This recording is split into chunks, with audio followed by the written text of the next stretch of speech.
Alhamdulillah, Assalamu alaikum wa rahmatullah wa barakatuh, brothers and sisters. We've got quite a few people watching already. Can we just have an audio check if the brothers or sisters can maybe type in one if our audio and sound is coming through clear?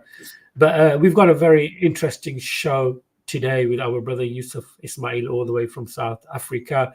It's a very sad time that we are living in right now, and we are witnessing in real time the genocide of a genocide in front of our eyes. And as Muslims, emotionally, we try to control our feelings, because we know the Prophet Muhammad, peace be upon him, said, if the Muslim Ummah or the Brotherhood is like one body, if one part of the body is hurting, the rest of the body feels the pain.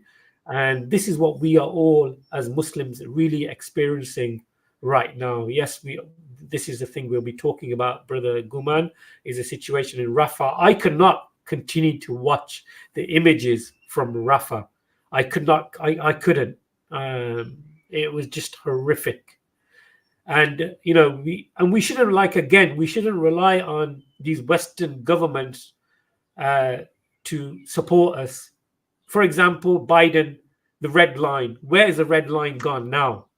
We shouldn't really feel happy when some Western government says, but we should, we're gonna have a word with the IDF, or we're gonna have a word with Benjamin Netanyahu, and we shouldn't really, be confident in that anymore. And it's really sad to see and what we are experiencing right now in real time. And social media is really highlighting the situation. And from here in the UK, even I know the BBC have started to question the policy of the IDF. And even CNN and other news outlets have started to ask now that, where is the red line? Where is this going to stop?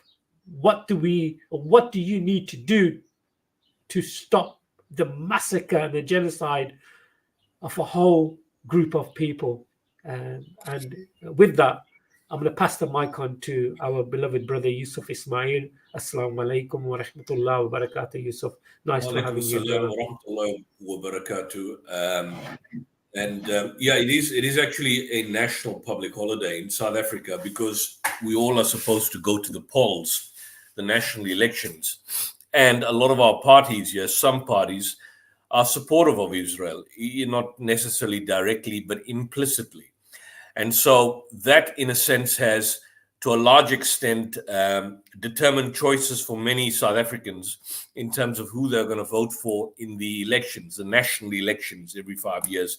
And our national elections for the choosing of a new ruling body will be taking place today. I haven't voted yet. But the Middle East genocide, the Israeli genocide, is certainly having, the satanic regime and its actions are certainly having a significant impact in terms of what is happening in different parts of the world, and certainly now. So just coming to what you mentioned about the, they call it a Rafah offensive. It's not a Rafah offensive.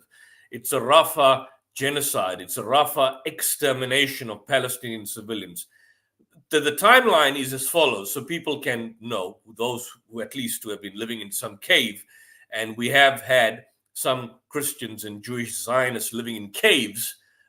They came on this platform, I think, a couple of days ago. They want to come on this platform today so that we can teach them.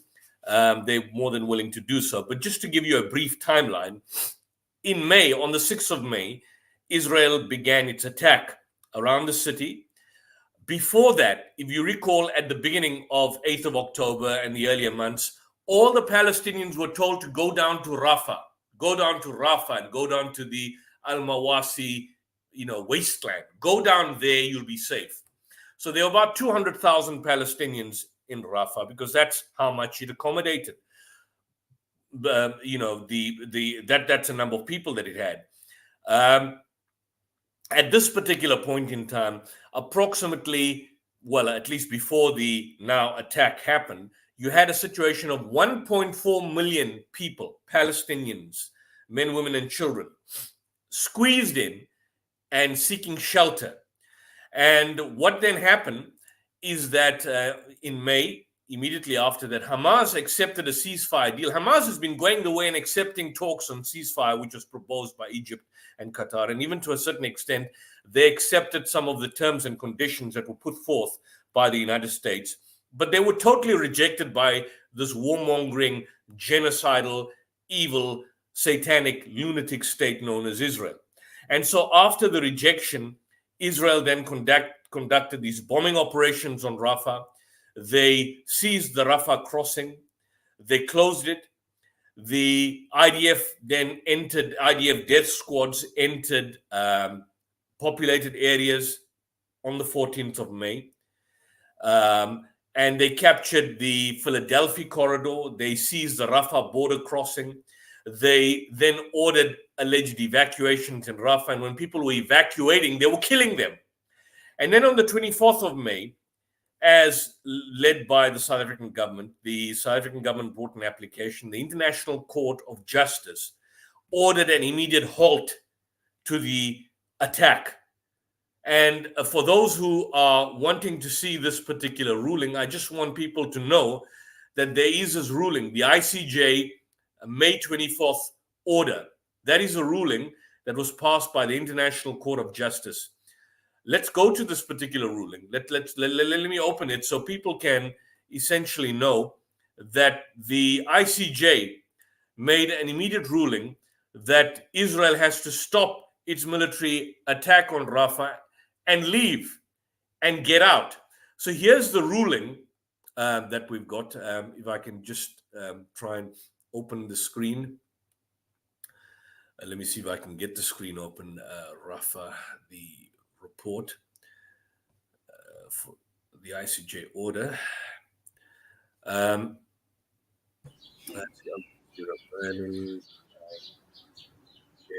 Let's see if I can get this. Yeah, I've got it. Got it back. That's Nikki Haley. That's basically showing her putting terms and sticks on the artillery. But I just want to go to this screen here of mine. Can you see this now, or is it not clear? Is the order? Can the order be seen? The order can't be seen for some particular reason. The order can't be seen. So I'll just stop the screen sharing and just read out what the order says. For some reason, I can't seem to be sharing the particular order. What the order basically says is the application. Yeah, try again, Yusuf, because the other one was the YouTube clip.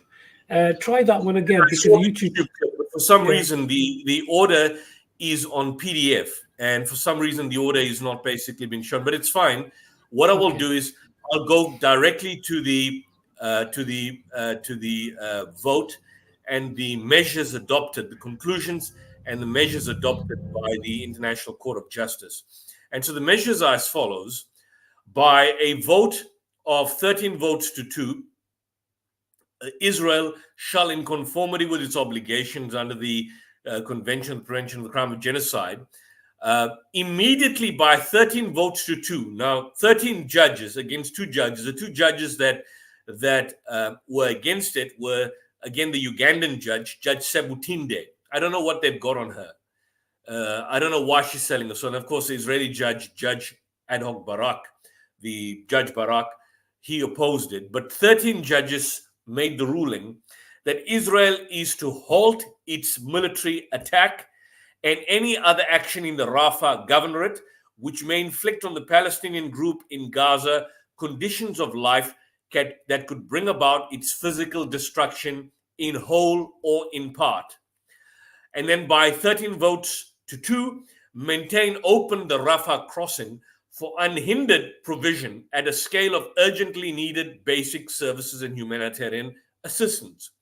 By 13 votes to 2, take effective measures to ensure the unimpeded access to the Gaza Strip of any commission of inquiry, fact-finding mission, or any other investigative body mandated by competent organs of the United Nations to investigate allegations of genocide. And again, by 13 votes to decide that the State of Israel shall submit a report to the court on all measures taken to give an effect to this order within 1 month as from the date of this order. So the main point was the first provisional ruling was that Israel was to halt its immediate military offensive. Israel was, in fact, to halt its immediate military offensive. But did that in any way stop Israel in any given shape or form? Well, let's see what has happened just this Sunday. And I'm gonna share this particular screen, and you'll see what basically happens. This is a clip that just shows the carnage that has essentially taken place. And you can say the following content may contain graphic or violent imagery. I understand and wish to proceed. This is يا ساتر يما البلاش البلاش يما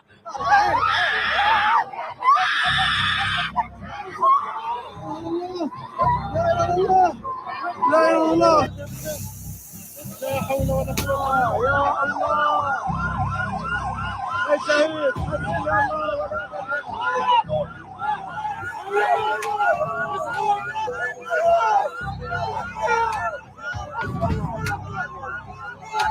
يلا يا حبيبي يلا يا حبيبي يلا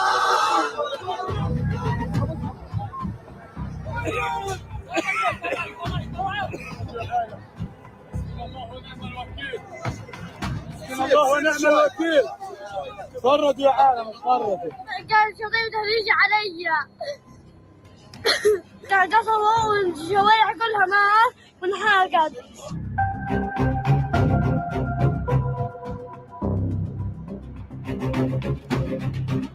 Can you see that?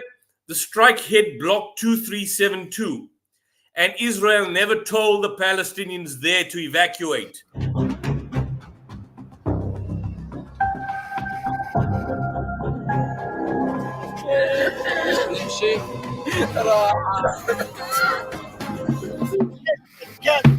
جيش محتل كاذب، فيش آمن في غزة، لا يوجد آمن، فيش شيء، لا طفل آمن ولا شيخ ولا امرأة.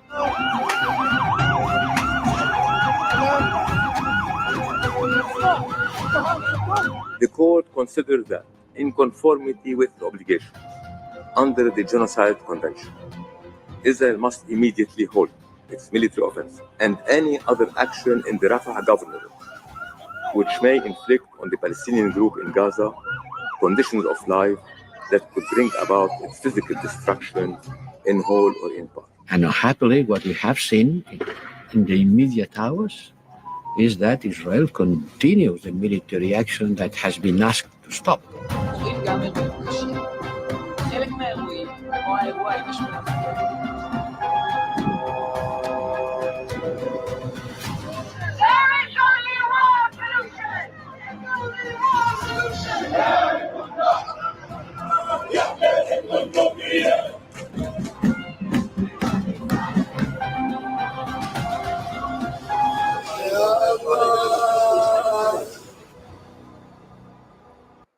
So as you can see, those it's heartbreaking, Yusuf. It really is. I couldn't even. It makes people sad, but when I see this, it makes me angry. I get angered. I don't know. I have that emotional reaction of anger when I see these particular. This is another clip that people need to see. If you don't know how to make chords, this is it. I just want these silly adverts to go The on. chords are already made for you. Rafah and sent us this update. We're currently in Rafah in the area. If you want to make the screen bigger, that has been targeted by the bigger. Israeli airstrikes with at least that has been targeted by the Israeli airstrikes with at least 8 airstrikes. Let me walk through you guys and show you the aftermath. This area had at least 20 tents, and here we're seeing the belongings of a family that was living here. At least 35 Palestinians were killed in this target, one of the most lethal targets as described by the Palestinian civil defense, as it took them hours to put down this fire down.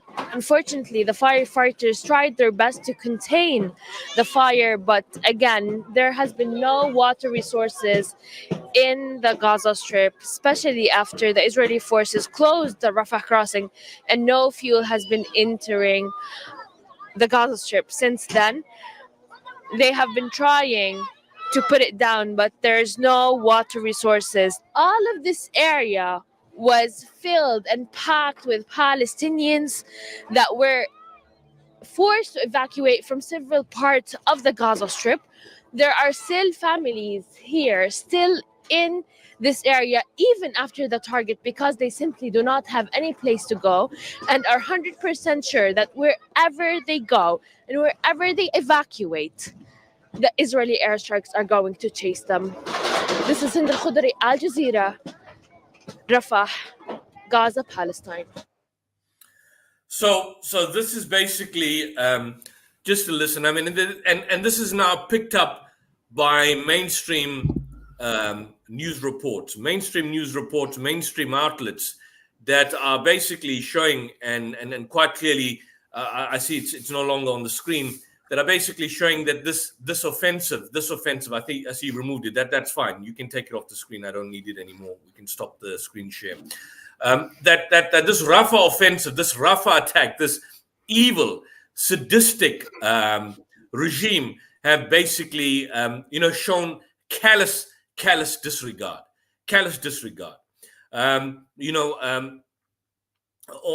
And these killings in Rafah and these particular places have been going on for some time. So it's nothing new. But this is the reason, and the one point that Israel has made is that it carried out a precise strike. So it knew what it was doing. And it didn't give any kind of warning, as they basically claim. And it knew that they were going to kill particular children and women. And we saw people on social media, of course, Al Jazeera has censored, as graphic as the Al Jazeera report was, and even though it has an age restriction, it censored its own graphic report, because we saw on social media where there's no censorship, people being burned alive, the entire block is destroyed, and you see beheaded babies. We heard about the lie. These scumbags were lying about beheaded babies on the 7th of October. Hamas did not behead any babies. That's a falsehood. There was a lie that was repeated by Joe Biden and all the major propagandist outlets in the world. But we see actual beheaded babies in this incident when they attacked and burned people alive and destroyed the entire block completely. And we've seen burned people. I mean, in the past, I've lost count. I've lost count of the number of massacres that has been basically unprecedented since the 7th of October. I've lost count. There's so many incidents that have happened that you can't remember the number of atrocities that are basically being committed in relation to this.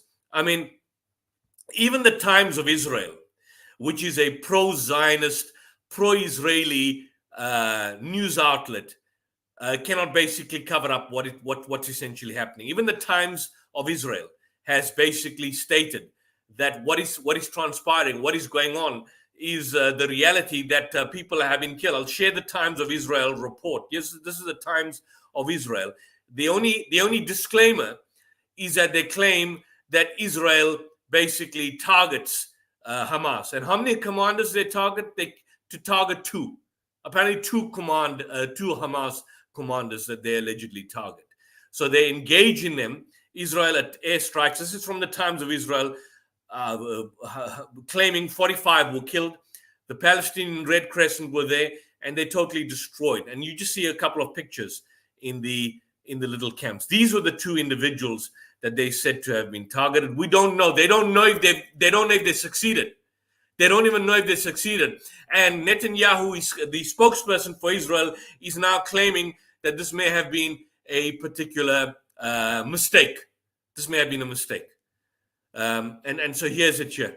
This is the report on the Twitter feed of one of the Israeli journalists. This is the aftermath on the 26th of May.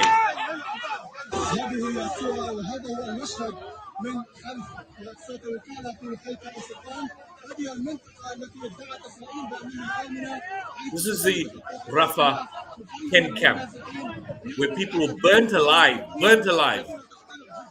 Babies were charred. Bodies were mangled. Entire families were destroyed. Father couldn't identify his child remains. Entire families wiped out. So this is basically what happened. This tent city, and then you've got someone here, this lady here. This is a person called Nikki Haley. I'll try and go and share the screen with you. Nikki Haley. Nikki Haley is the former U.S. ambassador to the United Nations, and she goes to Israel. She visits Israel, and this is what she does. For those who don't know, this is what she does. Let's expand the screen and see what she does, and read the lines and read the comments. And this guy is another scumbag. He is the individual that burnt the UN Charter. If you recall that, burnt it.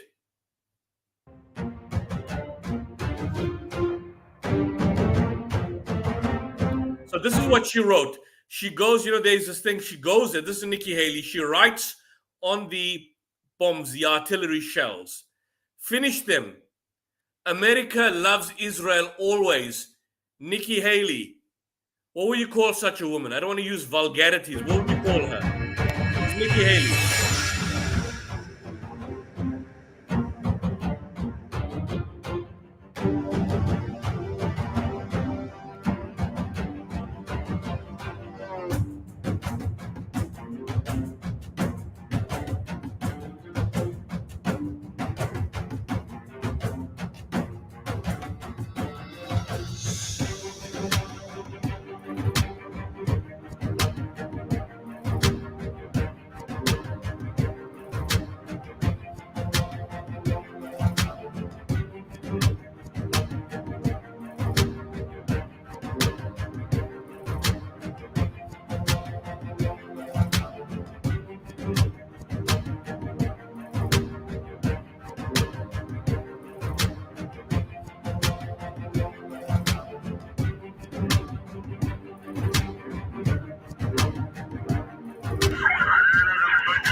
Now, this is important.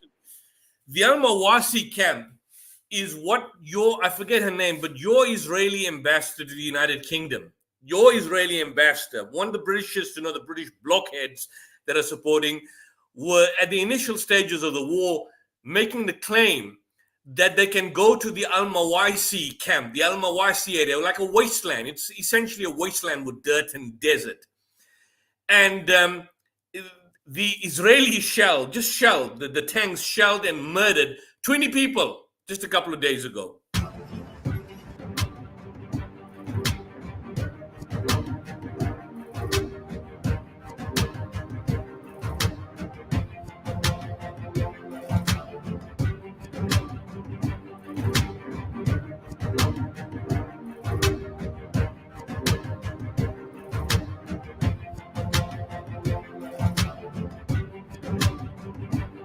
Look what she says here. The sure way to not help Israel is to withhold weapons to kill more Palestinians, of course, more Palestinian babies and children and women and innocent men.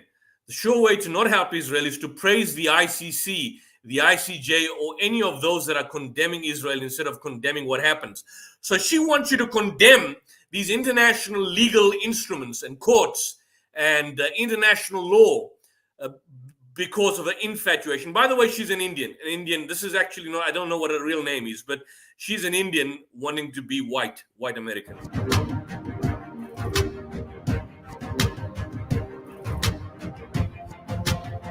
America needs to do whatever Israel needs.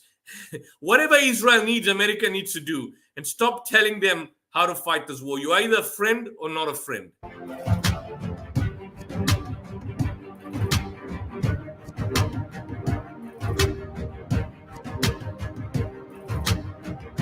And this is a conspiracy theory that these psychopaths are providing. Iran, Russia, and China are behind Hamas's October 7th massacre. Remember, initially it was UNRWA. There was rubbish. UNRWA was not behind it. And now she's claiming, even China, adding China to the mix, but provided no proof, of course, because they don't have any proof. It was orchestrated by Iran. It was helped with Russian intelligence. And it was fueled by money from China. Don't deny that. China's been funding Iran the entire time. Russia's intelligence helped them know where everything was. Iran helped get them trained. So this isn't Hamas. Look at these. These are all murderers and accomplices.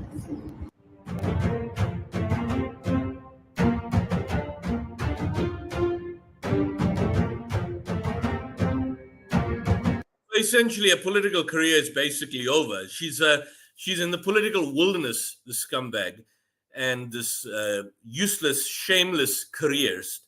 And now she's basically, exposing her infatuation by being sodomized by the Israeli regime, and of course the people, these evil psychopaths that are running the show.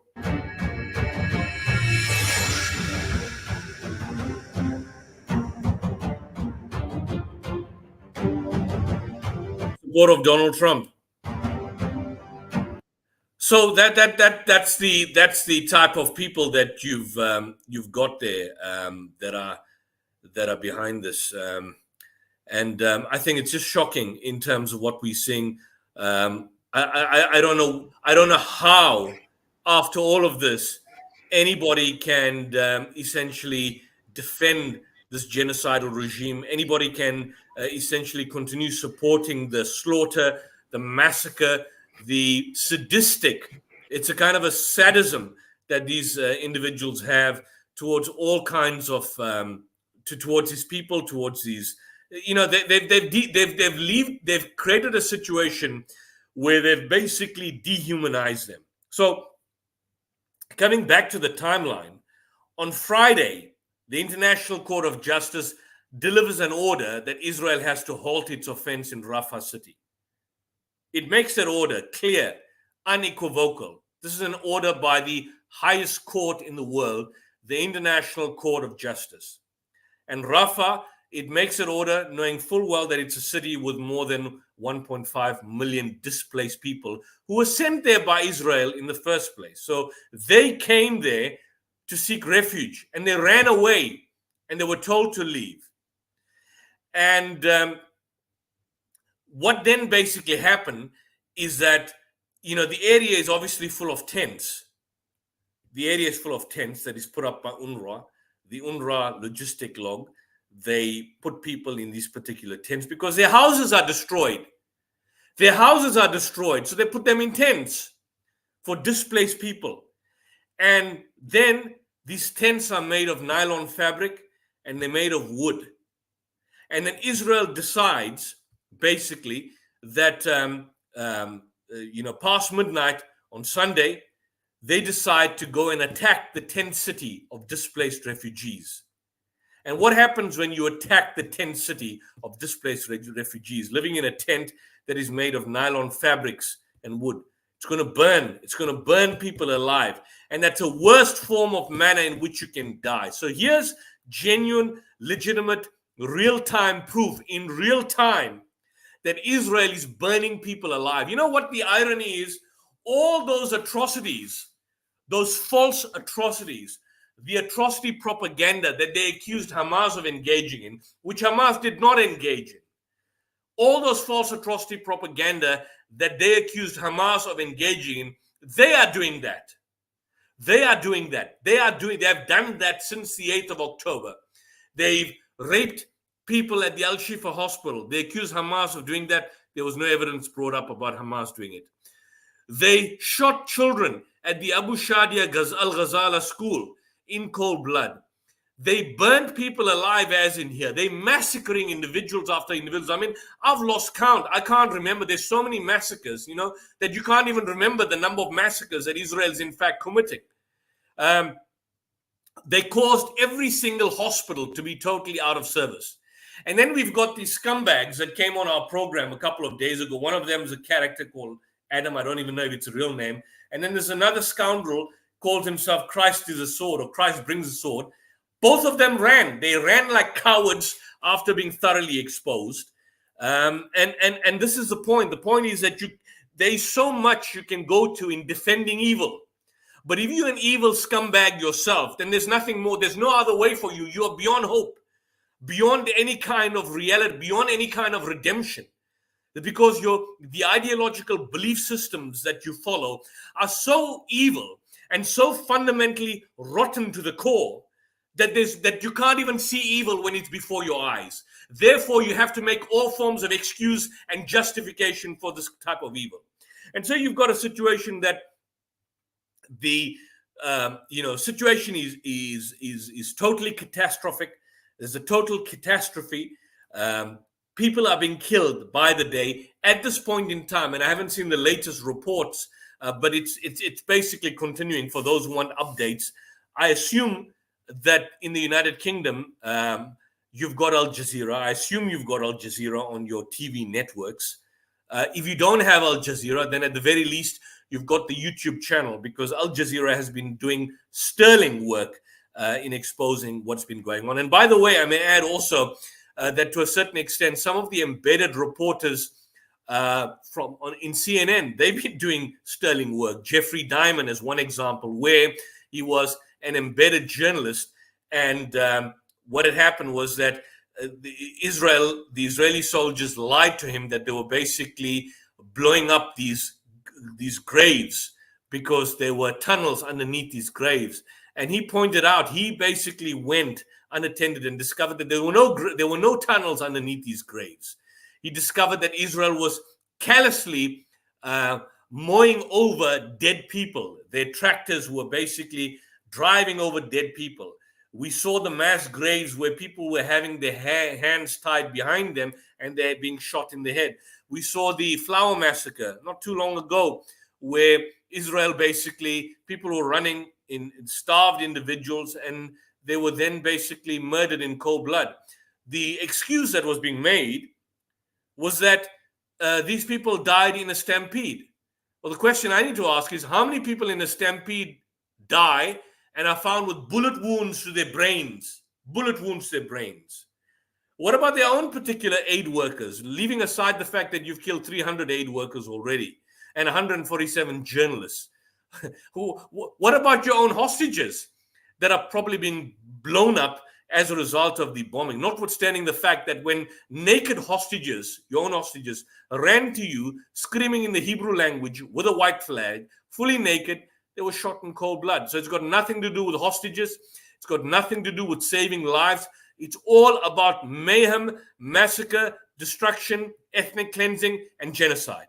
That's what it's all about. So the issue now, basically, it's no longer a question of, wanting to have any kind of concern about going to safe areas, because there are no safe areas. Where else does Israel want to send them to? The Sinai. That's where that's the next step, sending them to the Sinai. So basically, getting them totally destroyed.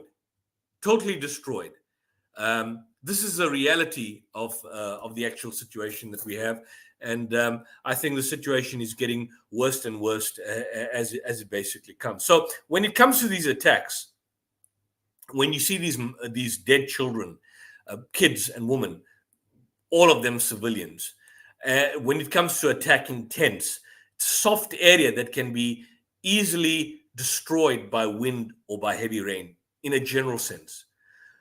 But launching rockets in that particular area, this basically means that your aim is to destroy and cause destruction, to kill without consequences, or the consequences of not moving anywhere in relation to what you see on the particular ground. So that's the reality of what you have here. It's harrowing, it makes people sad. But I think in my instance, in my case, it makes me very angry at these actions, angered at Israel, and angered more particularly at the scoundrels and scumbags that go out to defend them. This is the reality of it.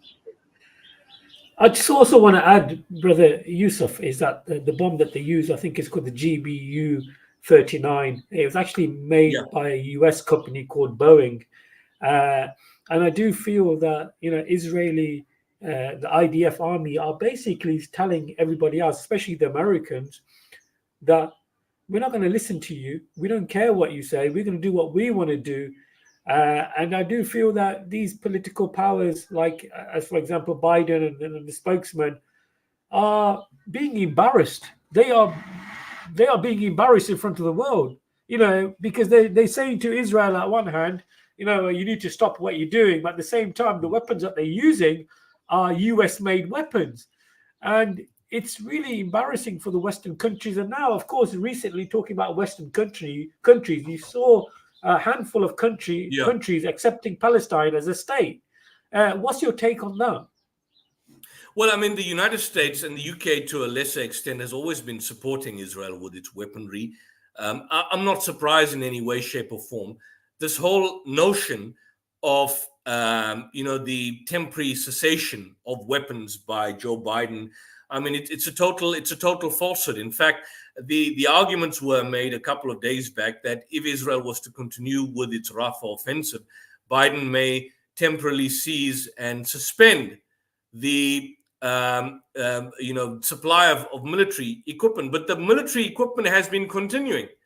I just want to see, there was an article that I saw. The US continues supplying Israel with weapons.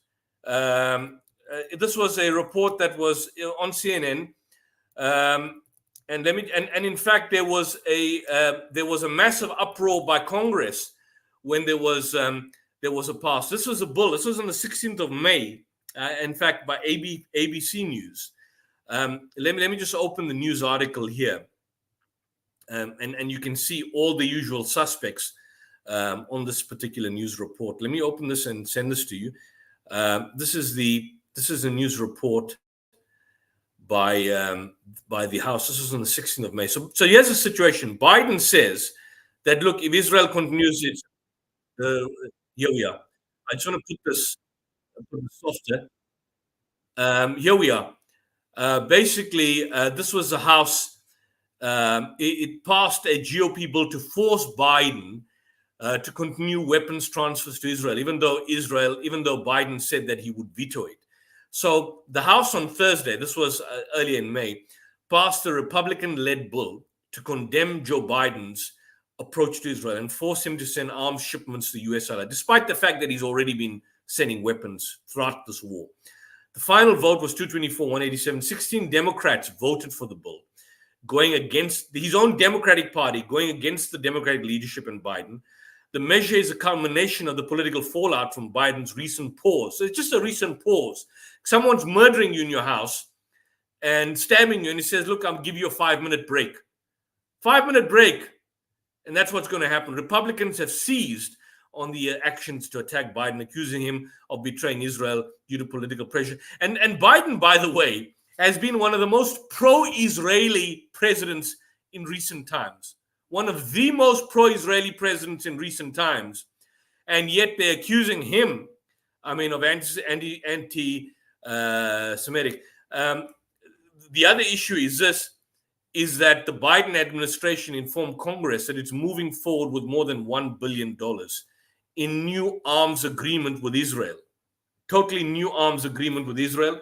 It's moving forward in relation to that. So this is the reality of what's basically happening pertaining to what we see. If I could just get to the door for a second. Sorry, I'm just giving my keys out here. Not a problem. So guys, please share the stream. For some reason, I do feel that certain news channels or social media outlets restrict these streams to go out. So guys, please like and subscribe to the channels, to the South African Debate Initiative, and of course, Cover FF. And I'm also live on Rumble as Abu Shuaib. So if anything else goes downhill, we're still going to go and continue to be live on Rumble. So please, Do you have like any and guests, subscribe and Brother share. Mohammed? Yeah, sorry about that. And not, yeah, I've put the link out. The link has been pinned and I've been posted. It has been posted. I did have some Christians on yesterday's show, and I did tell them about today. But after, I think, the previous show that you did with me, I think you kind of like hurt their feelings. So maybe they won't come back. How can you come back where there's evidence, clear evidence of video evidence of the massacre of innocent people and the genocide of the Palestinian people, and the terminology I realized that these Christians were using is just horrible. It happens in war, people die, and so forth. You can't. And the scenario of when the war started or the genocide started is that the Hamas used civilians as shields. That's gone out the window, and the lies are being stripped away one by one. And how can anybody come on the show and defend what Israel is doing right now? If anybody's got the guts or are brave enough, feel free to jump on. The link has been pinned and is being posted. Feel free to come on and have a back and forth with Brother Yusuf. You're most welcome. So yeah, I think they ran surprised. away after. Yeah. Sorry about that. But you've got these guys that come. I mean, there's no substance in anything that they say. Nothing. I mean, the human shields argument was totally destroyed. And in my discussion with that character that then ran away, and I think you removed him from the program itself. But this is the problem. This is the problem with a lot of these individuals, that they don't know the reality. So the human shields argument was totally debunked, and there was no comeback in relation to that. So there's just some of these talking points. There's a couple of talking points that people need to obviously aware. This idea or this myth that this was barren land or something along that particular line. I mean, it's total nonsense. But the reality of the situation is that, the one argument that always comes, so people who don't know and want to know, just hear these points so that you can raise these points. The Gaza Strip has been under Israeli occupation since 1967. It was occupied by Israel. There was no particular new country formed called Palestine. The only issue was that the actual physical settlers were removed, but it was basically under siege. It was fully under siege. The settler and the military presence in Gaza was removed inside Gaza, but it still maintains control over the enclave. So it chokes the land, the naval blockade, the numerous border checkpoints, and the surveillance techniques that are basically used. So there's no economic freedom. There's no political freedom. Your rights to move in and move out are limited. Israel, in fact, even controls the calorie intake of the population. So in other words, how much you can eat, that is chosen by Israel. Israel controls the day-to-day occupation, the day-to-day operations of what is going on in Gaza. The Geneva Academy, check this up, the Geneva Academy of International Humanitarian Law and Human Rights states categorically that despite the fact that they superficially took these particular people out, Israel maintains full control, and so it's still an occupying power in terms of international law. I mean, think about this. Let's assume England, say for the sake of argument, you've got a superficial ruling class there, but you've got no military force, no, maybe one or two ineffective police, limited arms, and your borders, your airspace, your sea is controlled.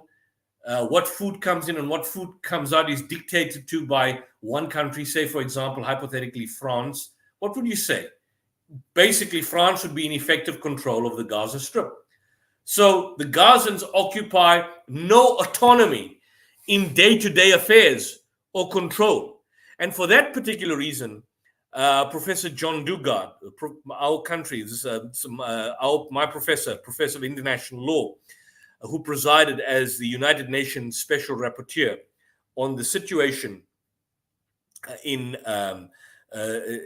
Gaza, when he was the Special Rapporteur in regards to the situation of human rights in the Palestinian territories, he vehemently denied that there was any effective ending of the siege or the control of Gaza in 2005. So people need to know this, that Gaza is still effectively occupied by Israel.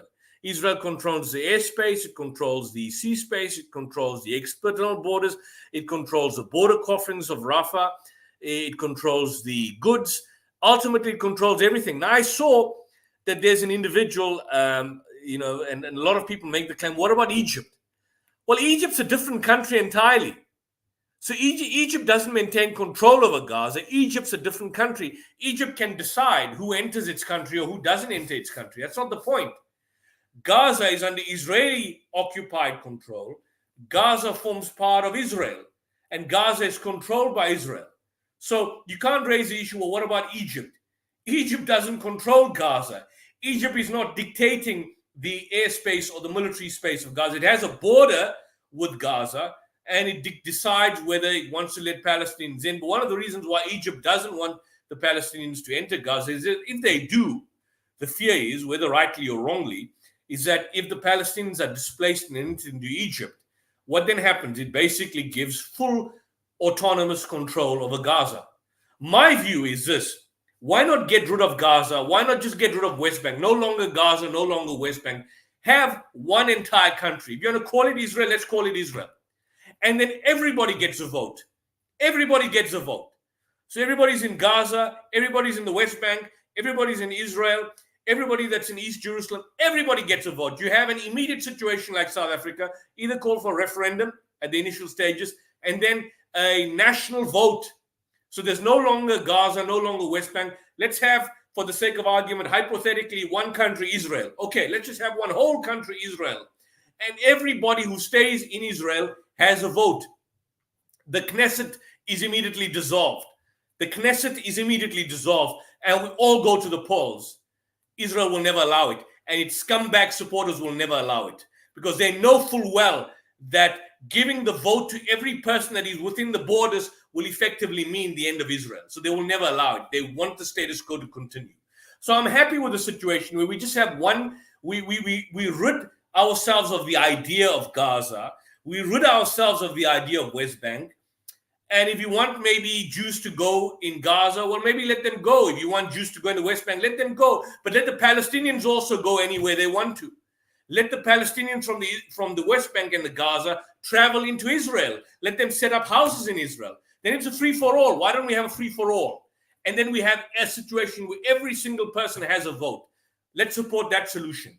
These hypocrites and these scumbags and these thugs and these Satanists will never allow that, because they will know that the idea of an apartheid Israeli state will effectively come to an end. That's why they don't want the one-state solution. They're barking up the wrong alley. They're barking up the anus of Netanyahu, shouting for a two-state solution in a superficial sense, knowing full well that it won't happen, but they won't call for a one-party, one-state solution. Call for a one-state solution, and I'll call it Israel. Call that state Israel. Get rid of the Gaza Strip in the conventional sense in the West Bank, but let everybody move wherever they want to. Everybody sets up shop and business wherever they want to, and give everybody the vote. That will never happen. That will be the ideal solution. Have a solution the way we had it in South Africa in 1994, where everybody had the vote. We have our national elections today after 30 years of so-called democracy. There are lots that can be said about South Africa, but I can say what I want to about my government. I can vote every person, whether you're black, white, yellow, blue, poor or rich, regardless of which part of the country you live in. Everybody's got the vote. Everybody's got the vote in this country. Have the same situation in Israel. Make everybody have the vote. And then we see the end of apartheid Israel. You know, statements like this really kind of like raise my eyebrows. You know, Gaza is Israel. where are you coming from? The link has been pinned. If you want to come Bring on him and have on. a Paul discussion. Rothwell Smith. Is that his name? Is that his Yes, name? Paul Rothwell Smith. Mr. Smith. Where's Mrs. Smith? Come on. Come on this platform and talk to us. We want to talk to you, Paul Rothwell Smith. Come inside and chat to us because we want to ask you what your take and what your position is on the slaughter that we saw a couple of days ago. So if you're not a coward, Paul Rothwell Smith, come on this platform. We'll give you the respect that you deserve. You're going to make comments and run. You're not going to get the respect, but come on this platform, be a man, and join us for the session. Don't do an Adam on us, or don't do a Christ is a sword on us. Those two scoundrels ran. So we're waiting for you, Paul. The link has been in the chat, and I think it's on your YouTube channel as well. I think if you can add it to my YouTube channel. Yeah, it is. It should be on yours too. It should be on yours too. But yeah, guys, if you want to come on and discuss this and debate this is a great opportunity. The floor will be yours. You'll be given ample time to have a discussion with Brother Yusuf. But meanwhile, if anybody wants to come on who wants to maybe build up their courage and their resilience, we've got a brother joining us now, Brother Dawood. Inshallah, he's a regular viewer to the channel. If you want to ask a question, Brother Dawood, inshallah, I'll bring you on. Inshallah. Bismillah. Assalamu alaikum wa rahmatullahi wa barakatuh. Brother Dawood, nice to see you. You got a question or a statement you want to make? Servant of Allah, yes, I see the brother. I see the brother's comments as a regular on the show. Welcome and good to. Yeah, this brother we need to slap him around a bit because he's not been on my show for a long time, and he always gets me in trouble behind the scenes. So we need to be a bit harsh with him, Brother Yusuf, if you don't mind. He's a servant of Allah. We can never be harsh with a servant of Allah. I think the sound may be. I know we can't hear him. We can't hear him. The sound maybe, but there has been a glitch with the sound earlier on, so that is the situation. I'll remove him and then maybe bring him back up again. Assalamu alaikum. There's no sound, brother. Yeah, there's no sound. Well, I think we can deal with the technical glitch, and maybe if the sound is sorted, we can get him a little later. Yeah, inshallah. Yeah, I did say that unfortunately, I think we need to apologize to the viewers out there. Rabbi Weiss was supposed to join us today, but unfortunately, he was unavailable. So that's Rabbi Yisrael David Weiss. You recall last week we had Rabbi David Feldman.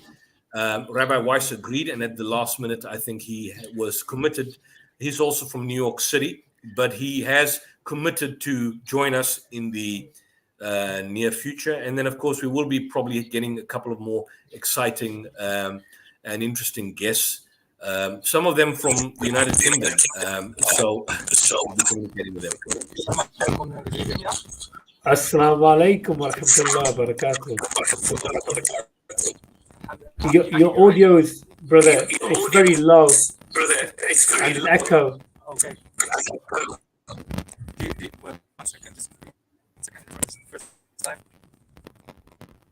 The audio is not good at all, Brother Dawood. Did you buy a microphone from the market or the local corner shop? I'm on my phone and driving. I think DCCI Ministries is no longer operating, so they may have free microphones. Do you hear me now? Yeah, we can, but it is quite low. But go ahead, Brother Dawood. Give it your best shot.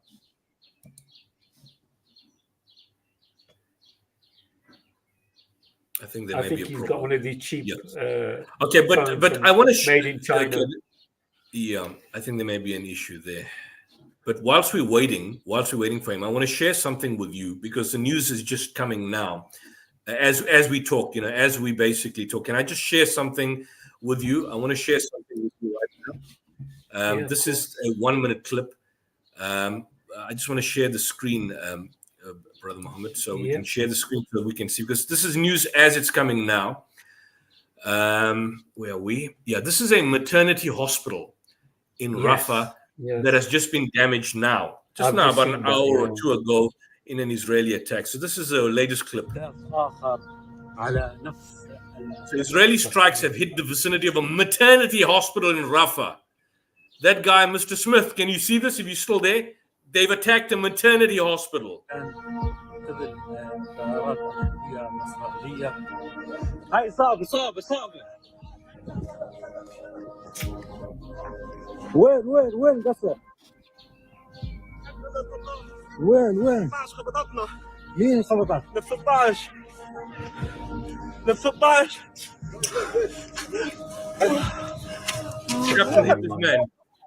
طبعا يا ام الحقونا راس مفسوخ.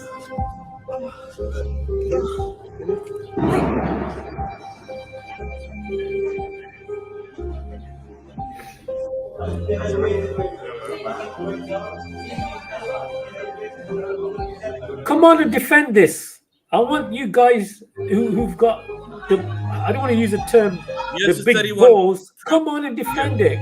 Where are you? Stop hiding.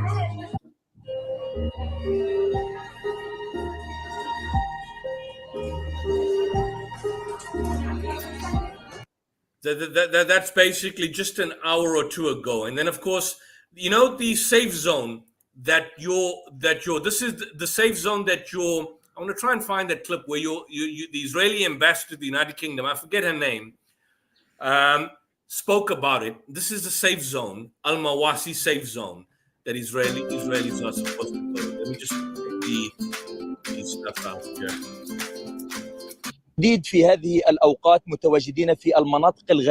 We are currently in the western part of Rafah, in the Mawasi area.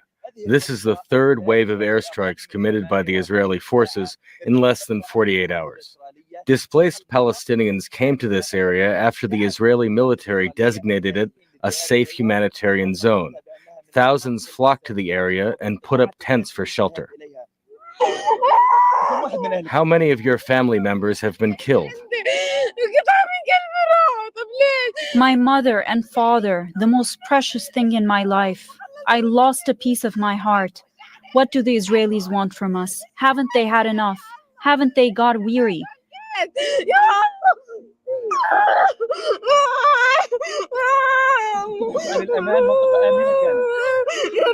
I wish I was killed. I wish I can join them. What is life to me now? I will live in pain and agony, grieving over my family all my life. It would have been better if I was killed with them. The Israelis claimed that Rafah was safe. We were warned to leave to Nusayrat, and we did. To Deir al-Balah, and we did. And the same to Rafah. Where is that safety? There is no safe inch in the entire Gaza Strip. Displacement is not a picnic. It is nothing but pain and agony.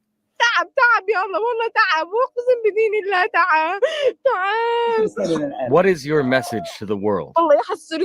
I wish all those responsible will go through the same agony, taste the same bitterness, feel the same pain we experienced. Dozens of civilians were killed and dozens more injured and taken to the makeshift hospitals put up west of Rafah. Shock and disbelief is overwhelmingly visible on the faces of all those in Rafah. The airstrikes carried out by the Israeli warplanes were intense.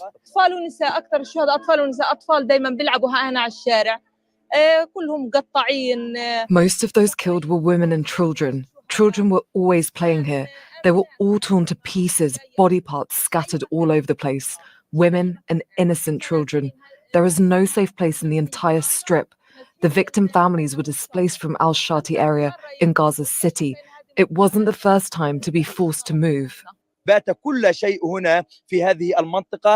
As is clearly noticeable, there is no safe inch in the entire Gaza Strip. Displaced people's tents are showered not only by missiles from drones and warplanes, but also artillery shells from the land and warships from the sea. The Israeli airstrikes are intensifying, targeting mainly displaced civilians. Ashraf Abu Amra, Al Jazeera, Mawasi Rafah. So that was I mean, you're paralyzed with a sense of, what do you do? And at the same time, angered. That was at the Al-Mawasi camp. The Al-Mawasi, the Al-Mawasi area, whatever it's called, it was always designated a safe zone by Israel. They always talk about going to the Rafah, and then when they are told, well, how are you going to bomb Rafah? Where do you go? Then they speak about the Al-Mawasi refugee area, or the Al-Mawasi area, which is supposed to be a particular safe zone. And this is a lady. I think this is the scumbag that is on your government's payroll. Here we are. I'm gonna share this. This is a lady that speaks about where are we? Let me just try and get this. Let me try and expand this and try and get this here. We are. I'm gonna share the screen. Present. Share screen. And that's your Israeli ambassador. I keep on forgetting her name. Here we are.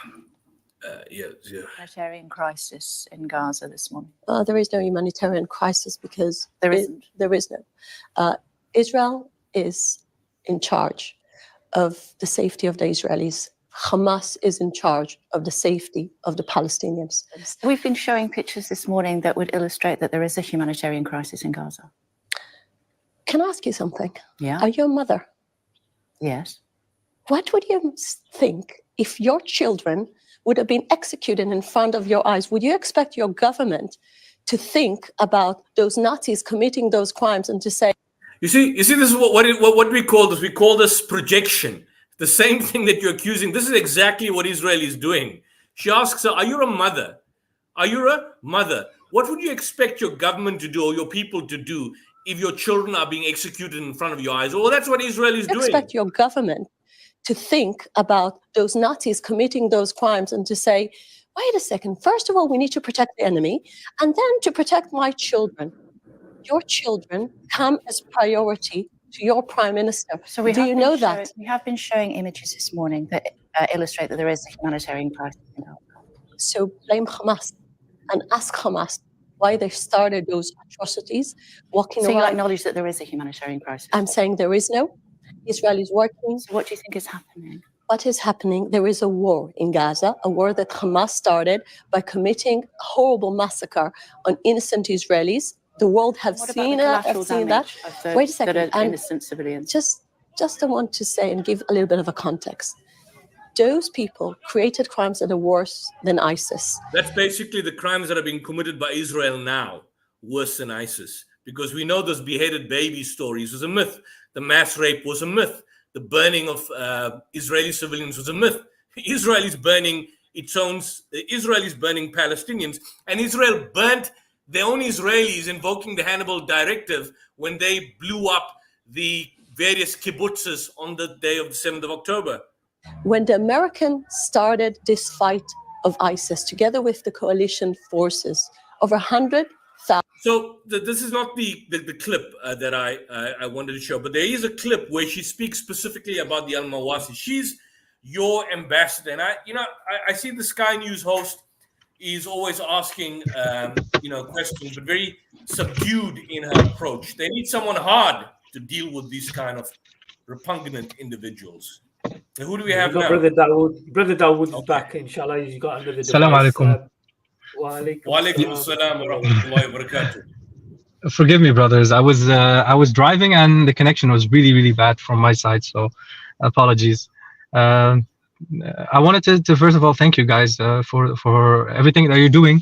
Definitely, Brother Yusuf Ismail, really looking at everything you've done and say, mashallah, may Allah reward you. Also, I want to say that the last stream where you had a Christian come on, the biggest two standards all the time, because there was this video. My question's gonna come, by the way, but there was this video where there was this Jew who dressed himself undercover as a priest, and within the 5 minutes that he was walking around in Israel, he was spat at like by 15 people. walking by. So the double standards that Christians like don't see this side of it, like let alone those the Christians that have been killed within the strikes and everything between who are living amongst the Muslims. So yeah, that's something that they don't want to see. I think maybe just selective view. My question is, because from the start I've always knew that they're using religion, right, to justify whatever they're doing. And there was this video I saw about, I don't know what's the name of the rabbi, but he was like the mentor of what's his name, Netanyahu, before he was in parliament. I don't know if you guys if you know who I'm talking about. It was this really famous. Is it Rabbi Meir Kahane? Yes, exactly. And he was filmed when he was in conversation with him and saying that now that he's in that position, that he has to like speed up for the coming of the Messiah. And my question is like, how misinformative is it? Like, does he really like take that into consideration in his politics, or is it really that too like really separate? Because I always thought as they're using it as an excuse to justify whatever they're doing. But then if you see this kind of relationship where someone who is that high esteem in the Jewish culture, Jewish religion, or maybe in that specific sect of Judaism, what do you think? Does it have an input? Because now he died. I think the rabbi died now. It's been a while. Actually, he died in, I don't know if it's Meir Kahane, but Kahane died in 1990. He died in 1990. So, but I mean, Netanyahu has been around for a long time, so it's possible he could have met him. But there have been many extremists. Meir Kahane was in the Israeli Knesset. That was in the 80s. Was he the founder of Shabazz or something? I believe he was that's him. The Shah's party. You're talking about the Shah's party.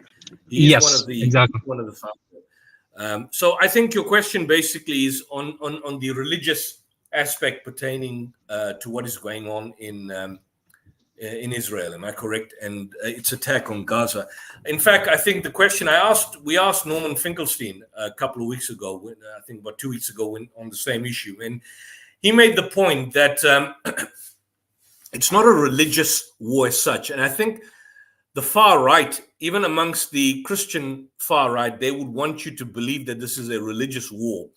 And they would want you to believe that Hamas and the Palestinians are only doing what they're doing because of religion, because of Islam, because of jihadi culture. That's what they want you to believe, but it's actually not that. However, I may add one point that, Netanyahu himself is not necessarily religious per se. And if he didn't have religious individuals within his cabinet, Israel would have still pursued its aim of apartheid, of its sanguinary warfare and massacres and its killing. Because, taking into account the very first Israeli government that engaged in the Nakba, it was a left-wing government. The so-called left we talk about and there's no right or left, but in actual fact, it was the Labour government in Israel, not the Likud party that engaged in the Nakba in 1948. They were by no means religious in any way, shape, or form. The thing with Netanyahu, I don't think he's religious. Gallant himself, they're not particularly religious in an orthodox sense. But I think what we can see is that in his cabinet, he's got far-right extremist religious coalition partners that are uncompromising and that are pushing their particular way forward. So, for example, you've got the Israeli Minister of Finance, Smotrich, Bezalel Smotrich. You heard of Smotrich. And you've got the Minister of National Security, Itamar Ben-Gvir, these two fanatics. Both of them, they're part of the Israeli Knesset. They are on the extreme far right. Both of them don't live in Israel. They live in the occupied West Bank, and they've publicly called for migration of Palestinians from Gaza. They refer to Palestinians as human animals, as Nazis. They've refused to transfer the tax revenues. You see, Israel, in fact, and this is the point, Israel collects tax revenue from the Palestinian Authority. The Palestinian Authority collects it from its people. And Israel then keeps that money, even though the Palestinian Authority in the West Bank is the de facto administrative control. So it's quite a situation in terms of which that there is a far-right element, a far-right ultra-extremist religious element that is there. But I don't think that that is the essential underpinning of what is basically, Israel is engaging. I don't believe that, Netanyahu himself believes he's engaging in a religious war. I believe he believes he's engaging in a war to basically keep himself in control and power at whatever cost. And of course, he's got genocidal intent. A lot of these parties a lot of these individuals speak with genocidal intent, and there's hatred, and there's a narrative they want you to believe. I think they use religion and the religious coalition partners for purposes of political expediency.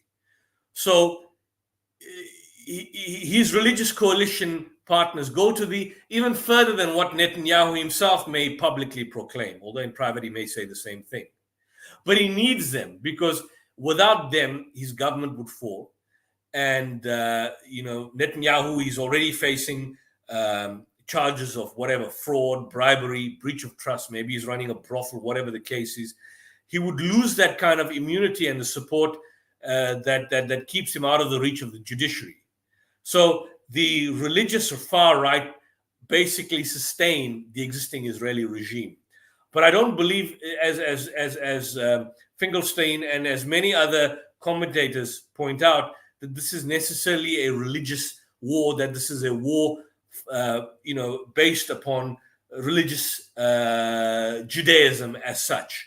Now, the far-right Christian Zionists, on the other hand, would want you to believe that, and they would also want you to believe that from the Palestinian side, there's also a religious war. I mean, of course, we know from the Quranic point of view, we stand out to injustice and inhumanity, and this is a greater jihad. We know that in a broad sense, but they would want you to believe that this is a kind of a jihadi war of the very same level and style that was being waged by Al-Qaeda and ISIS. Whereas ideologically speaking, Hamas and ISIS are poles apart. The common analogy has always been made that Hamas is ISIS. Ideologically, Hamas and ISIS are poles apart. I mean, if Hamas was in actual, power or actual governmental control for whatever it looks like, and I'm not necessarily a supporter of Hamas as a government, whatever it looks, but if it ever came into control of Palestine, or there was a Palestinian state with Hamas being under control, the nearest we would see in terms of how it would be run was during that very short period when Morsi came into control in Egypt. When the Muslim Brotherhood, the Ikhwan, came into control after the Arab Spring, that particular short period. So, Hamas is not an extremist entity in the caliber of ISIS. In fact, if you look at them, they are in suits and ties. Ideologically, they are closely aligned to the Ikhwan. Their ideological underpinnings is Ikhwani ideas, the Muslim Brotherhood. And many Muslims, whatever leaning or ideological underpinning you would find in the West, in the UK, and in South Africa, may differ with them on a creedal point of view. I don't get involved in that kind of discussion, but I'm saying that this shouldn't be seen as a religious war, although religious extremists are, in a sense, being used for purposes of political expediency. And I think from the Palestinian perspective, you have a situation of Mahmoud Abbas, Abu Mazen. This is an 8-year-old geriatric senile old man that has lost all credibility under his 19-year control. The Palestinian cause and the fight against the Israeli occupation have largely disappeared, and therefore people support Hamas, because essentially because of the fact that the Palestinian Authority has been so ineffective, has been so weak, has been so useless. that Hamas basically has filled that particular void.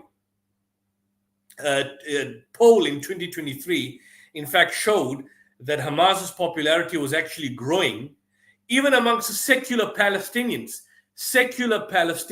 who would normally not support Hamas and who would normally have condemned, apparently, 7th of October, whatever happened. We still don't know what actually really happened.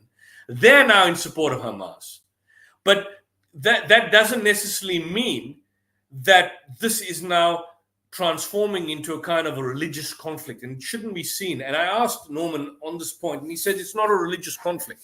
It's Israel's a lunatic state. That was his response. Go back to that interview that we had with Norman. He stated clearly Israel is a lunatic state, whatever the case is, and there's clearly a far religious extremist right-wing nexus that exists between the Likud party, Netanyahu, and these religious extremist settlers. But Netanyahu himself is not a religious person, and neither is his son. I mean, one of the criticisms that was raised by soldiers, in fact, even recently, there was a picture of Netanyahu's son in Florida drinking and boozing with so these are kind of secular liberals in that sense, but they use religion as a basis for political expediency. So I think we stay away from that kind of narrative, because it puts us into an us and them approach. And again, you find ultra-Orthodox Jewish rabbis like the rabbis we spoke to that are very ardent, religious, strict in their adherence of Judaism, but they oppose the state of Israel. Ardently so, more than many pro-Palestinian voices. They are strongly condemnatory of the pro-Israeli narrative and the Zionist narrative. So the situation in Tehran is far more complex and complicated, and therefore, the situation. I mean, maybe 200 years or 1,000 years ago, we could have seen it in religious terms, because religion, in fact, did play a significant role in controlling society. You had the authority of the church, you had the Khilafah, you had the Ottoman Empire, and so on. And these were kind of, in a sense, based on religious worldviews. But the situation is far more complex at this particular point in time.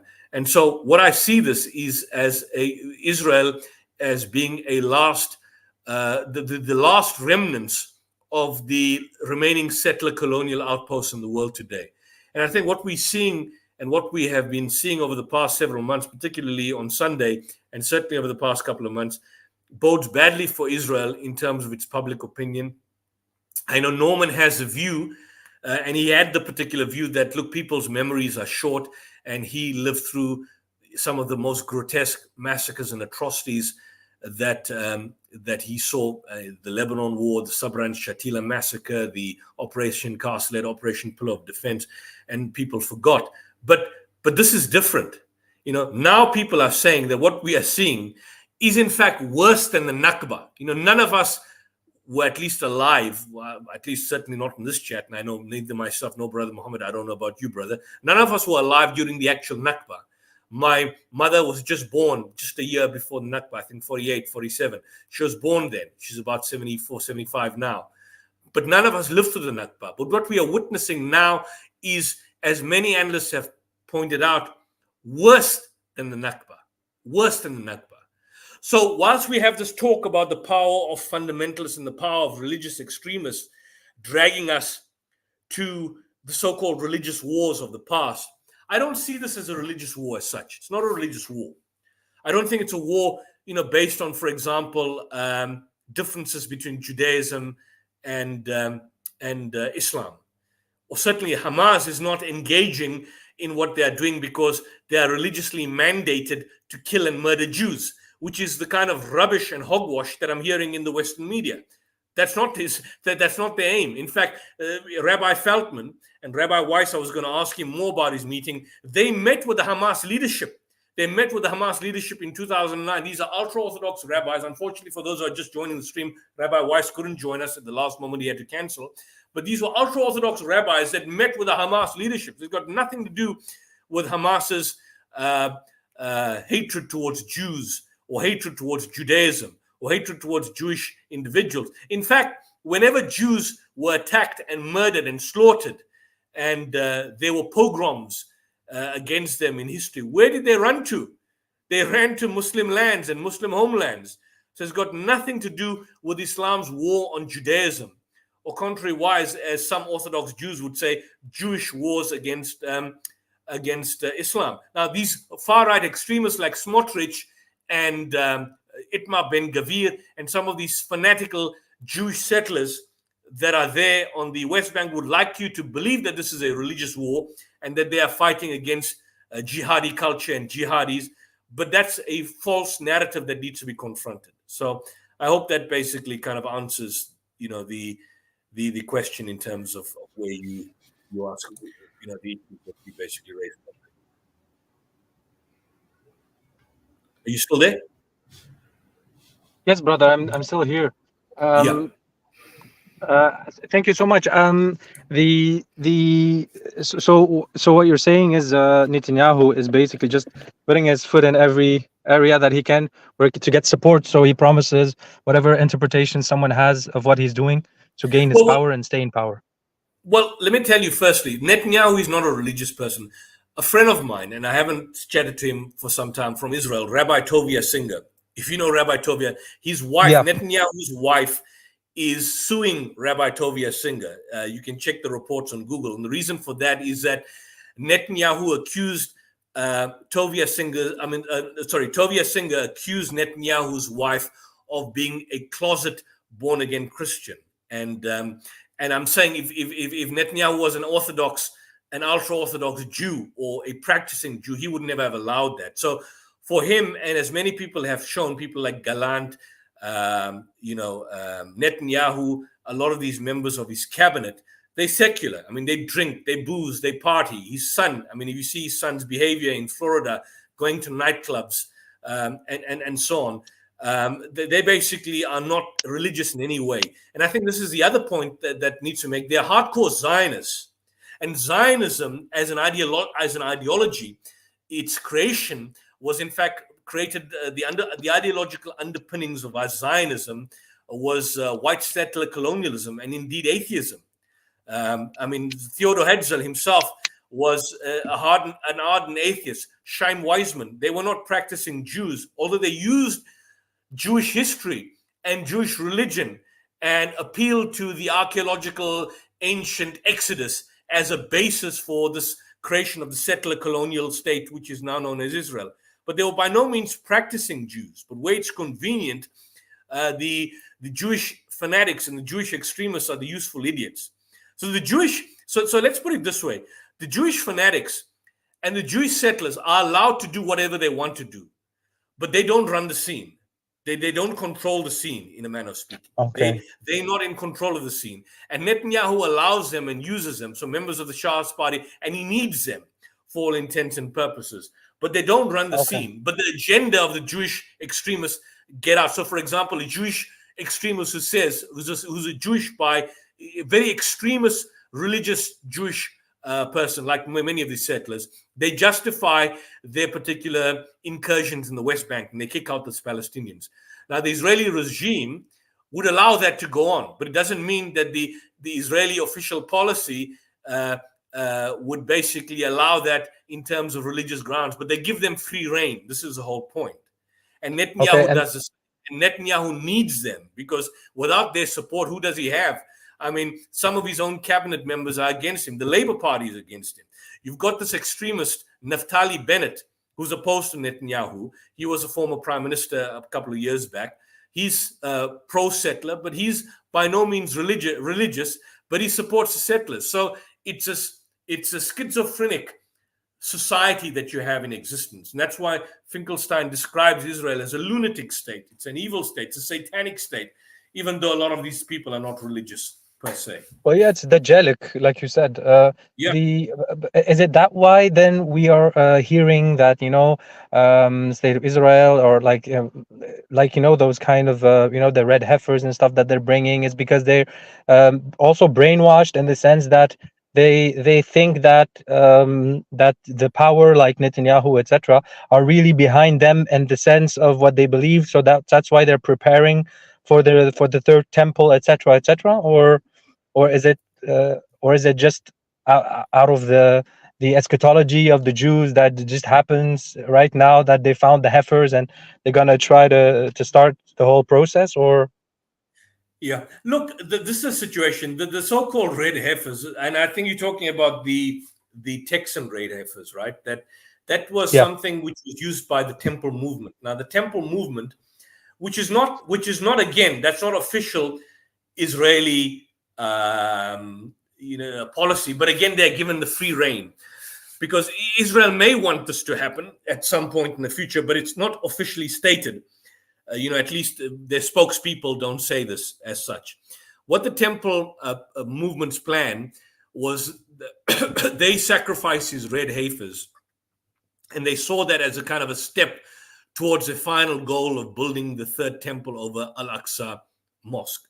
Now, officially, Israel has not mentioned that. I mean, even though officially they engage in acts of apartheid and the legislation is so clear, but officially, Israel has never stated that they want to get rid of the Al-Aqsa Mosque. Now, there may be an undercurrent moving for that, and the problem is that the so-called heralding of the third temple and the so-called archaic ritual being brought by the ultra-nationalist Jews, basically may mean some sort of idea to spearhead the creation of the temple and the destruction of Al-Aqsa. But Israel won't do that officially, because if they were to do that, if they were to ever do that, then even it's the hypocritical Arab regimes around them, like Saudi Arabia, like Qatar, like Turkey, and all these allies, all these Israeli allies, the hypocritical leaders, even they will not stand for that. So Israel will not do something that will even jeopardize the entire region, because no Muslim, unless he's totally sick, maybe we never know, will stand to see the total destruction of the Al-Aqsa Mosque. So I don't think that will basically happen anytime soon, although the Temple movement is pushing for that, and the Israeli government kind of treats them with kid gloves. But I would point this out, that even from a Jewish point of view, and unfortunately I never asked Feldman this question, that this kind of minority temple movement also flies in the face of traditional Jewish scholarship. Because traditional Jewish scholarship holds that the third temple can only be constructed after the coming of the awaited Messiah. And so the Messiah comes, he brings in the kingdom of God, and then you basically have the Messiah, whoever the Messiah is, the real Jesus, in a manner of speaking, comes and he heralds the creation of the new temple. Up till now, but why? But why are they then like asking to push it? Like, why are these rabbis asking, like, okay, make him come faster, make him come quicker, make him come sooner? I mean, that's it. I also thought that was illogical. Like, what can you do to make someone who is destined to come at a certain time come sooner? So there's an underlying message between that, I think. Yeah, I think what happens is that, you see, according to the Temple movement, that's kind of a minority movement. They have the view that the third temple cannot be built until Al-Aqsa is totally destroyed, and so the compound has to be purified, along with the garments, the utensils, and there are certain group of people, not any Jewish individuals or any Jewish rabbis, but certain specific group of individuals that have to stand ready to serve in that particular temple. So this purification that is basically done, and that's where the whole issue of, and I don't know too much about this ritual of theirs, but they engage in this purification by taking this red heifer, taking the blood, and they take water from ritually pure children who are born under certain conditions, and they engage in this kind of ritualistic practice of sacrifice, and that's to lead to the heralding of the building of the third temple. But they are holding that this ritual should happen, and after that there should be the destruction of the Al-Aqsa temple, the Al-Aqsa Masjid, and then we have the heralding of the Messiah. But I'm saying that even from the Jewish Orthodox position, that it's a minority position. It is a minority position amongst the Temple Mount. So I would say that Israel, as barbaric and as vicious as it is in Gaza and West Bank, will think twice in terms of allying for the destruction of the Masjid al-Aqsa. I mean, it could happen. It could happen. It could happen. Anything is possible nowadays, and I can't predict the future.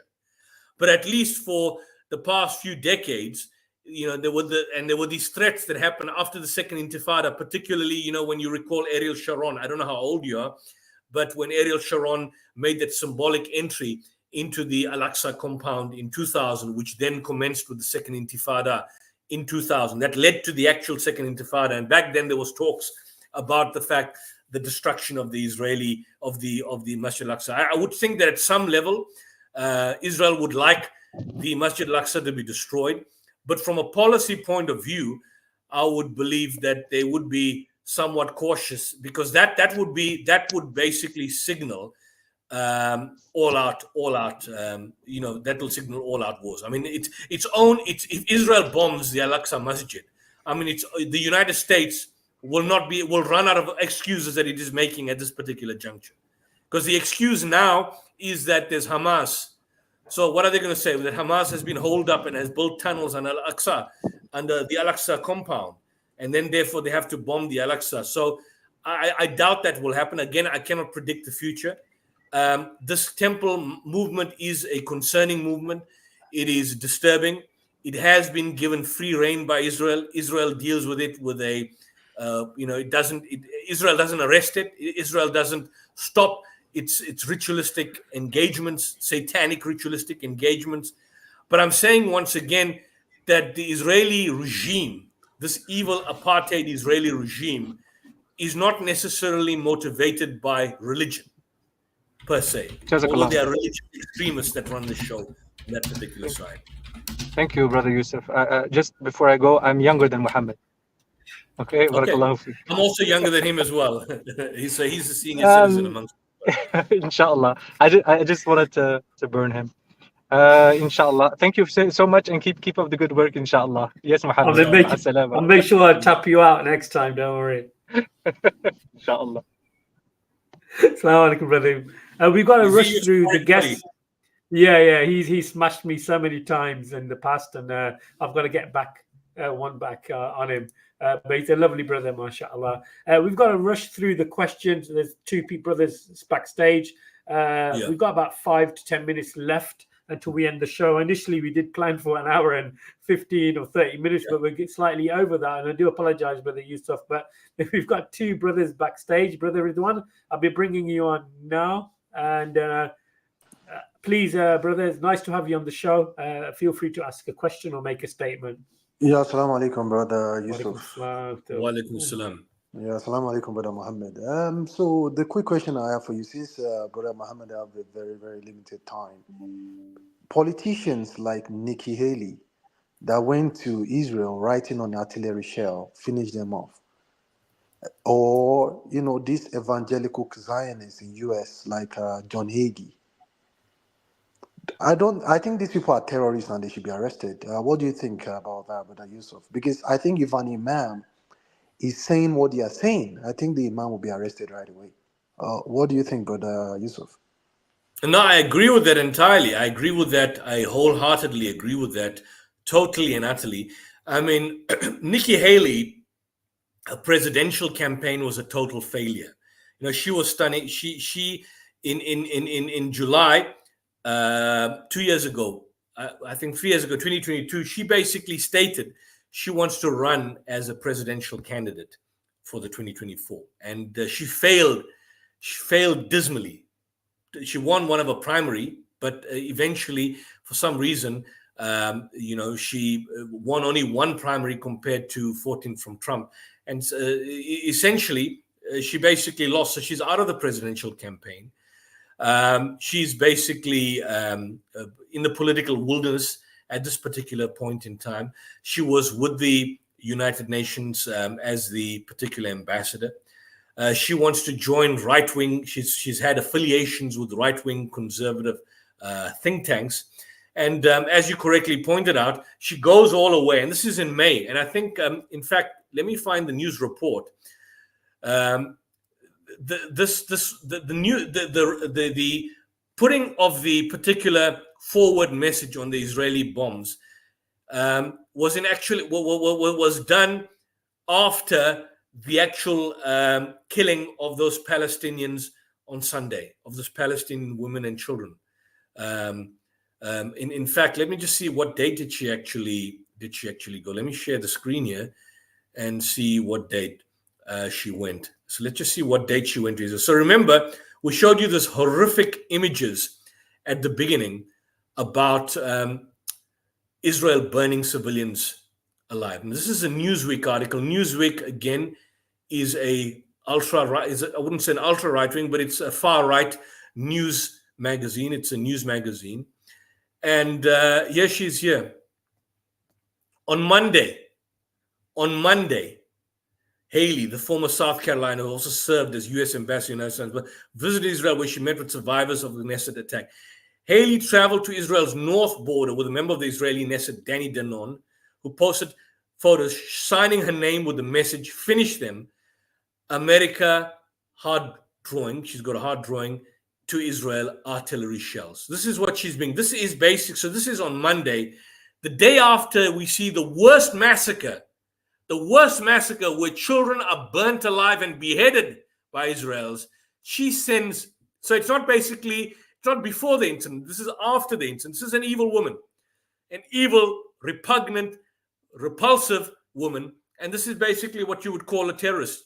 So if the right, if you had the right people in control, in power in the world today, she would be arrested as an inciter, as a genocidal, hate-mongering, war-bigoted fanatic that has absolutely no role to play in society. She belongs behind jail. So I second what you're saying about Nikki Haley. She's got no credibility whatsoever. And this writing on the artillery shells was done immediately after the bombings and the burning alive of these Palestinian children.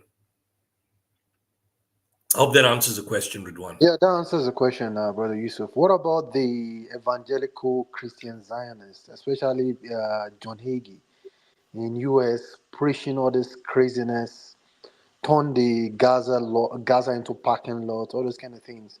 Because I can't imagine that being preached in the masajid. Maybe an imam making all those comments. I believe the following day they will arrest every single person in the mosque. If a pastor is preaching this nonsense in the church, I think they should. I mean, these people are terrorists to me. What do you think, Brother Yusuf? No, I agree with you. There was an interesting documentary that was done by Al Jazeera. I urge you to check it up. Go to YouTube and even those in the links when you have the time after the stream. Why do evangelical Christians actually support Israel? Because a lot of Christians, we had a lot of Christians that are not, when I say evangelical, I'm talking about more particularly amongst your charismatic leaning Christians, the Pentecostals, the far right. There was a Palestinian human rights activist, Jonathan Kutub, who explains how Christian Zionism, in fact, affects the U.S. policy in the Middle East. And he goes on into full detail as to why it is necessary to support Israel. And the simple reason is that the essential reason why these particular people are vocal in their particular support of Israel, not just simply based on the idea of war tradition, but it's also driven by this kind of theology that for many Christian Zionists, their support of Israel, and this is not all Christians, by the way, because a lot of Christians, including those that I've debated, by the way, who don't support Israel. By the way, there's an individual that I've regularly debated, James White. There are many people, Samuel Green, who are hardcore Christian apologists and debaters. They don't support Israel as such. Yeah, I think they're Catholics, right? So these evangelicals that support Israel, the Zionists, they believe that by Israel establishing its dominance in that particular region and an all-out war, in other words, it's rooted in the role of an all-out war. In other words, this will be a kind of a return to the final battle of Armageddon. Because with the final battle of Armageddon, Jesus will then come and he will basically descend from the clouds and he will essentially basically herald the new kingdom of God. So for this to happen, what the Zionists and the Zionist Christians need to do is that they need to put it in a mild fashion. They need to basically allow for as much collateral damage and murder as possible. So these Jewish fools that are getting support from the Christian Zionists don't know that the Christian Zionists believe that when Jesus comes, all those Jews will also be slaughtered by Jesus himself. Or So know their Christian lies. Zionists, when Jesus arrives, he's going to basically massacre the Jews, in the book of Revelation. This is their warped theology. So they're anticipating for and hoping for a massive war to end all wars. And that will create a Christian world that will basically vanquish all kinds of evil. And only those who accept Jesus as their savior will benefit from the events. And so even Jews who they support now, and you mentioned John Hagee, this madman from Texas, the televangelist, he founds an organization called Christians United for Israel. That's a Zionist Christian advocacy group. And he basically, what they are doing is that they are calling for this epic showdown leading to the Battle of Armageddon at the Mount of Megiddo. That'll be the most bloodiest battle ever in the history of the world. So what the Christian Zionists do is that they want more conflict, more warfare, more flooding. And the reason why they are so strong in the United States is that they also support a lot of these congressmen and the United Kingdom senators. So you find a lot of these senators, a lot of these congressmen that are showing support for Israel, they have the support of these Christian Zionists who advocate for their campaign, because they are a strong body. Besides the American Israeli Public Affairs Committee, a lot of these far-right evangelicals in the United States support publicly these American congressmen and these lobbyists and so on, and these senators, with the result being that the policy in an indirect way in the United States shift towards being pro-Israel. That doesn't mean that American regime per se is basically moving on religious grounds, but you get the point that there's this nexus, and that these Christian Zionist evangelicals are basically influencing American policy in the same way that you've got the far-right Jewish extremists, dictating, I wouldn't say dictating, but being used as a useful hand in Netanyahu's murderous war against the Palestinian population. So that's the reality of the situation, that these individuals play a significant role. But I'm saying at the highest level, the individuals that are actually running the show are not necessarily religious per se. And I think that distinction needs to be made. So for Christian Zionists, you have a situation that there is a kind of a far-right shift of the Israeli government, particularly under Netanyahu's regime. And that's viewed for them as a positive development. From the perspective of the Christian Zionists, the far-right extremist settlers that control the West Bank, that is a fulfillment of the prophecy of the Jewish return to Judea and Samaria. Because you see, from the Christian point of view, Christ will only come after the Jews return to Judea and Samaria, which is the West Bank. And that is one of a significant sequence of prophecies that culminates in the second coming. And so these white evangelicals, that are basically religious in minded, are essentially basically supportive and are giving rise to U.S. foreign policy having a particular shift. Now, for example, when Donald Trump, he moved the U.S. embassy in Israel from Tel Aviv, Donald Trump is not religious. I mean, for heaven's sake. I mean, this guy is a womanizer. He's a pimp. His father was a pimp. I mean, his father was a literal pimp. Great-grandfather was a literal pimp. They ran a brothel. This is a fact. Check it up. Donald Trump's great-grandfather was a pimp in New York. Type it up on Google, you'll see it. Donald Trump is by no means religious at all, in any way, shape, or form. But he made that particular move for his evangelical Christian far right wing supporters who were ecstatic. Hagee, John Hagee, the guy who you mentioned, in fact, made the claim that he had helped to convince Donald Trump at a White House dinner that Jesus is coming back to Jerusalem, where he will sit with on his throne with this 1,000-year so-called reign. And Trump basically acceded to his particular request. So this is the reality of the situation in terms of that these people, these far-right fanatics, play a significant role in influencing policy and in shaping policy and giving support. But I'm saying at the broadest level, it's not a religious war. It's a colonial settler movement. You know, the United States war in Iraq was not a religious war, although George W. Bush would like to couch it in religious terms as well, you know, and one could make the argument, maybe invoke the crusade. But per se, there were far more deeper currents and far more sinister, evil currents running the stream. I think what happens when they use the term religion, it gives them a degree of respectability of right and wrong, and we should not afford. We should not afford them this excuse and this opportunity, because they use it as a basis of creating some degree of respectability. These are evil, evil, evil people that you're doing it, and don't let them get away with it by invoking religion and invoking God. These are brother Brother Yusuf, I would love to continue with this show, Yeah. mashallah. Sure. But fortunately, we have to wrap it up. We have to wrap up. Indeed, due I to agree with you. circumstances.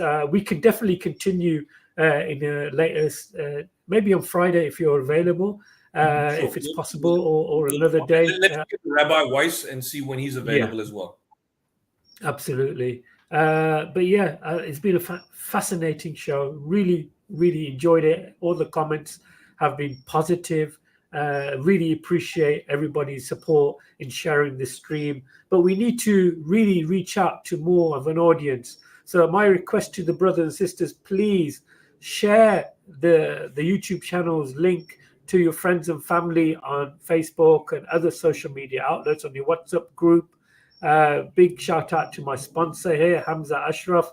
Thank you for sponsoring the show. Really appreciate it. He's watching even though he's at work. I really appreciate that. But brothers and sisters, please continue with the support of the channel.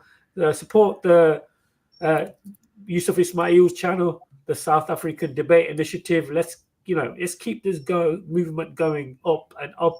And we need to get out this context. I forgot the terminology now. Content, yeah, that's right. I'm tired. But nevertheless, brothers and sisters, like I said, thank you so much for being interactive in the stream. Brother Yusuf, thank you so much for your time. I know you're a busy individual. Really appreciate your companionship. Barakallah feekum, brother. So yeah, don't forget to subscribe to both of the channels. And let's move forward, inshallah, in this journey of exposing these satanic, evil individual people who are in power right now. We need to move forward, and let's not stop this movement, inshallah. Jazakumullah khair. Any final words, Brother Yusuf, before we wrap it up? Well, I'll leave it at that. I understand that time's at a premium for you, brother. And I think we need to just share the atrocities that's happening and expose the world, expose Israel for the evil that it has become. And let's hope on the next show we have Rabbi Weiss with us to share some of his thoughts and views. So till then, inshallah. Alhamdulillah. Subhanaka wa bihamdika ashhadu an la ilaha illa anta astaghfiruka wa atubu ilaik. Assalamu alaikum wa rahmatullah wa barakatuh.